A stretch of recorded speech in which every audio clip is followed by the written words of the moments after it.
Perfected Super Saiyan Blue and Super Saiyan Blue Kaioken are often treated like the same tier, but they're actually two completely different philosophies of power. One is about efficient control and minimizing loss, while the other is pure overload, stacking raw multipliers at the cost of the user's body. So when you actually put them head to head, this isn't just a power comparison, it's a question of sustainability versus burst damage. Which one holds up in a real fight, and which one collapses the moment things go wrong. Today, we're breaking down Perfected Blue versus Kaioken Blue and why this matchup is way closer and way messier than people think. Super Saiyan Blue Kaioken is one of the most extreme power amplifications that Goku ever develops, not because it introduces a new transformation, but because it combines two fundamentally incompatible concepts into a single state. Super Saiyan Blue already demands absolute calm precision and internal ki containment. Kaioken, on the other hand, is a violent, unstable technique that forcibly multiplies the user's raw power by stressing the body far beyond its natural limits. The fact that Goku manages to layer Kaioken on top of the Super Saiyan Blue is treated in the story as something bordering on reckless genius, something even the gods immediately recognize as dangerous. The first time Goku reveals Super Saiyan Blue Kaioken is during his match against Hit in the Universe 6 tournament. At this point in the series, Goku has already learned that raw power alone cannot defeat Hit's time skip. Hit is not overwhelming Goku through strength, but through technique and timing. Goku's solution is not to transform again, but to multiply his existing power to a level where Hit's time skip can no longer compensate. By activating Kaioken times 10 on top of Super Saiyan Blue, Goku instantaneously jumps an entire tier in power, shocking both the audience and the gods observing the fight. Kaioken times 10 Blue allows Goku to briefly overpower Hit in direct clashes, forcing him on the defensive for the first time. The sheer pressure of Goku's ki visibly distorts the arena, and even Beerus is alarmed by what Goku is doing to his own body. This moment establishes two crucial points about Kaioken Blue. First, it confirms the technique is a true multiplier, not a refinement or optimization, but a raw exponential increase. Second, it shows that Goku is willing to trade longevity and safety for immediate dominance when necessary. However, the cost is severe. Goku's body begins to break down almost immediately, and once the technique ends, he is left nearly immobile. Kaioken times 10 Blue is powerful enough to challenge Hit, but is not sustainable. What's important is that Hit adapts. Even after being overwhelmed by Kaioken times 10 Blue, Hit evolves his time skip and continues fighting on equal footing. This reinforces that Kaioken Blue is not a win button, but a tool, one that raises Goku's ceiling dramatically. Though it doesn't eliminate the need for strategy or growth. Goku ultimately forfeits the match, not because he lacks power, but because he recognizes that the tournament rules prevent him from fighting the way he needs to. By the time of the Tournament of Power, Kaioken Blue has evolved alongside Goku. He activates Super Saiyan Blue Kaioken times 20 against Jiren, and the technique is no longer experimental. It is a refined, though still dangerous weapon. The difference in scale between 10 and 20 is enormous. Kaioken times 20 Blue represents a doubling of an already massive amplified state, pushing Goku to a level far beyond anything he displayed in the Universe 6 arc. This is the point where Goku's power begins to approach the upper echelons of the Tournament of Power hierarchy. Against Jiren, Kaioken times 20 Blue allows Goku to momentarily contend with an opponent who dwarfs nearly everyone else in the tournament. For the first time, Jiren is forced to actively defend rather than passively negate attacks. Goku's speed, striking power, and pressure increase to such an extent that even Jiren acknowledges him. And this moment is crucial narratively. Kaioken times 20 Blue is strong enough to force Jiren to take Goku seriously, something no previous opponent had managed through raw power alone. Yet the limitations remain. Even at times 20, Kaioken Blue cannot sustain dominance over Jiren. The strain on Goku's body is extreme and far greater than it was during Hit's fight. This is the clearest demonstration that Kaioken Blue, while immensely powerful, is fundamentally unstable as a long-term solution. So it more so serves as a narrative bridge rather than an endpoint. It represents the absolute maximum Goku can force out of Super Saiyan Blue through artificial amplification. Kaioken times 20 pushes Blue beyond his natural limits, but it also exposes the ceiling of what brute force multipliers can accomplish. Goku cannot simply keep increasing Kaioken indefinitely, as his body will not survive it. This realization leads directly into the emergence of Ultra Instinct, a power that does not rely on multiplying strength but on transcending the need for conscious effort entirely. In summary, Kaioken Blue is the embodiment of Goku's willingness to gamble everything for victory. Kaioken times 10 against Hit proves that Blue can be multiplied to overcome technical superiority. And Kaioken times 20 in the Tournament of Power proves that even overwhelming power has its limits when faced with absolute mastery like Jiren. During their training under Whis, Goku and Vegeta were confronted with a fundamental flaw in their power control. Whis makes it clear that raw strength isn't the issue, it's inefficiency. Their ki constantly spills out of their bodies and wasting energy every second they fight. To address this, Whis forces them to learn how to seal their ki internally, preventing it from leaking outward.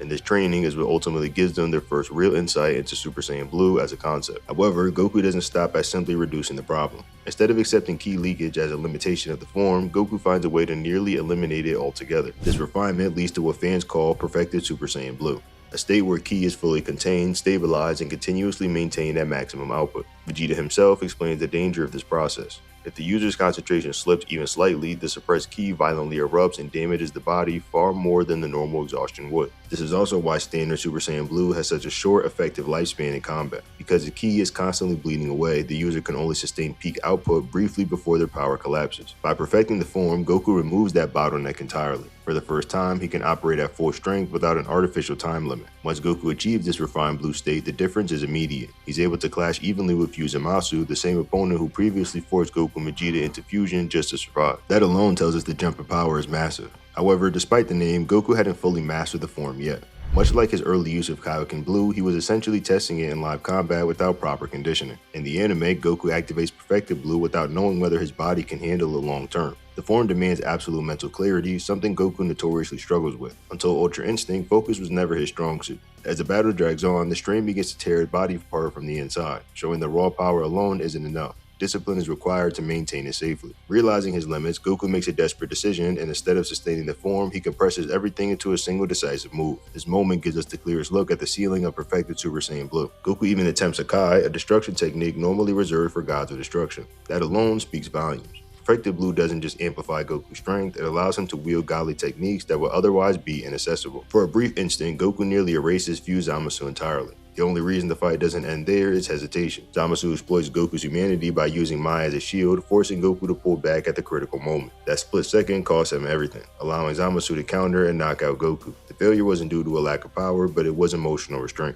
After the Goku Black arc, Perfected Super Saiyan Blue disappears for a short time. It doesn't resurface again until later in the manga, where Vegeta reveals that he too has learned to access the form during the short time skip. His application, however, is far more controlled. Vegeta tests this refinement against Beerus himself and performs noticeably better than he even did with Super Saiyan Blue. Of course, once Beerus increases his output even slightly, the gap becomes insurmountable. But that isn't the point of the scene. Beerus is genuinely impressed and outright states that Vegeta possesses power enough to qualify as a God of Destruction candidate in another universe, an acknowledgement he doesn't give lightly. So while there's no official multiplier attached to Perfected Super Saiyan Blue, the implications are clear. The form represents a massive leap beyond standard Blue, not just in raw strength, but also in efficiency, sustainability, and technique access. It elevates Goku from being outright inferior to Fusamasu to standing on equal footing, if only briefly. In short, Perfected Super Saiyan Blue isn't just a stronger version of Blue, it's what the form was always meant to be when used correctly. Now, when comparing the Kaioken enhancement to the boost provided by Perfected Super Saiyan Blue, it's critical to establish what each state actually represents in terms of raw power and mechanics, because they're often conflated as if they serve the same function, when in reality they operate on fundamentally different principles. Perfected Super Saiyan Blue is not a new multiplier on top of Super Saiyan Blue, it's simply Super Saiyan Blue functioning at its intended maximum output. In other words, Perfected Blue is what Super Saiyan Blue is supposed to be when its ki leakage, stamina drain, and instability have been fully resolved. Its power ceiling does not exceed Super Saiyan Blue, it merely reaches its consistency. Super Saiyan Blue itself is already defined as a Super Saiyan God taken one step further.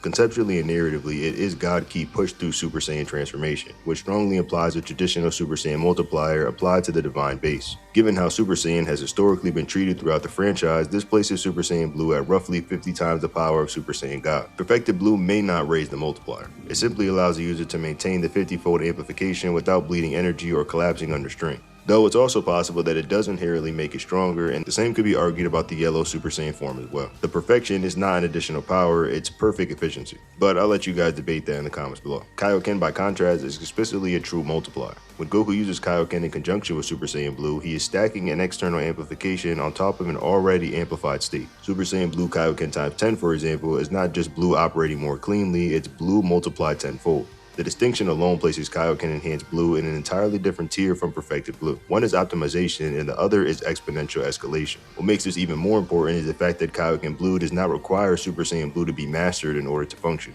Goku is able to stack Kaioken onto Blue relatively early in Dragon Ball Super, even while Blue itself still suffers from stamina loss and instability. This means Kaioken is not dependent on perfect ki control to be effective. It can be applied as a brute force multiplier, trading safety and longevity for overwhelming power output. From a practical standpoint, this makes Kaioken Blue both stronger and more immediately accessible than Perfected Blue. That alone undermines the idea that Perfected Blue is somehow comparable to Kaioken Blue in raw strength. Perfected Blue represents the upper limits of Super Saiyan Blue's base output. Kaioken Blue exceeds the ceiling by definition. Even a modest Kaioken multiplier tied to Blue, whether it be times 2, 5, or 10, would instantly surpass anything Perfected Blue could achieve on its own because it's no longer bound by Blue's intrinsic power limit. The hierarchy becomes even clearer when considering that Kaioken could be used on top of a mastered or perfected Super Saiyan Blue as well. During the Tournament of Power, Goku actually uses Kaioken in the manga on top of his Perfected Blue as mentioned by Krillin and confirmed by Whis. Once Blue's ki leakage is resolved, there is nothing preventing Kaioken from being layered on top of the stabilization form at that point, and even before it can still be used. This is why perfected Super Saiyan Blue, despite its narrative importance, was never treated as Goku's ultimate answer to overwhelming opponents in the anime. It's a form of refinement, but it doesn't transcend the power. It just simply allows Goku to fight at full power blue without self-destruction. Kaioken, on the other hand, was explicitly introduced to do exactly that, to break through the ceilings and normal transformations cannot surpass. The visual and narrative framing reinforces this distinction. Perfect Blue is calm, controlled, and inwardly focused, while Kaioken Blue is violent, explosive, and risky. One emphasizes mastery and the other emphasizes access. And in Dragon Ball, access has always equated greater power. Whether Goku needed to overpower someone who exceeded his current transformation, rather it be Hit, Jiren, or even momentarily fusion Zamasu, he does not rely on Perfected Blue alone. He relies on Kaioken. This also explains why the concept of Perfect Blue didn't exist in the anime. In simple terms, Perfected Super Saiyan Blue is completeness while Kaioken Blue is amplification. So when people attempt to compare the two as if they're alternate versions of the same upgrade, the comparison falls apart. They're not parallel boosts. Perfected Blue is the baseline fully realized while Kaioken is the baseline multiplied. And once Kaioken is applied to a perfected state, the gap becomes insurmountable, placing Kaioken Blue in a tier that perfected Super Saiyan Blue can never reach by itself, no matter how redefined or efficient it becomes.